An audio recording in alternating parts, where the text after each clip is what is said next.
بعض الإخوان الله يكون في عونهم فرقوا أبنائه عنه، لما يجي في مناسبة عيد ولا جمعة أو ما شابه ذلك يشوفون أخواته أو إخوانه أو والده أو والدته بدون أبناء. لا تقولون له شيء بينكم صدره، بس ارفعوا يديكم وقولوا حسبنا الله ونعم الوكيل.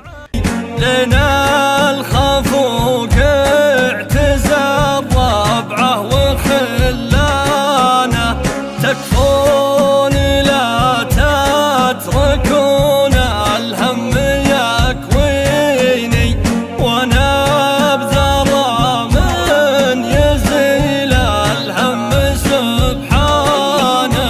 يا نور عيني عليك الوقت حاديني، ولا عيوني على شوفتك شفقانه، ارقب خيالك عساك بيوم تاتيني، وطول وقت الشقاوة العين سهرانه.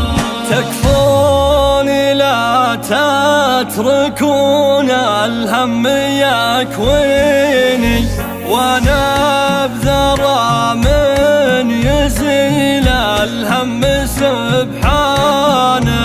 تكفون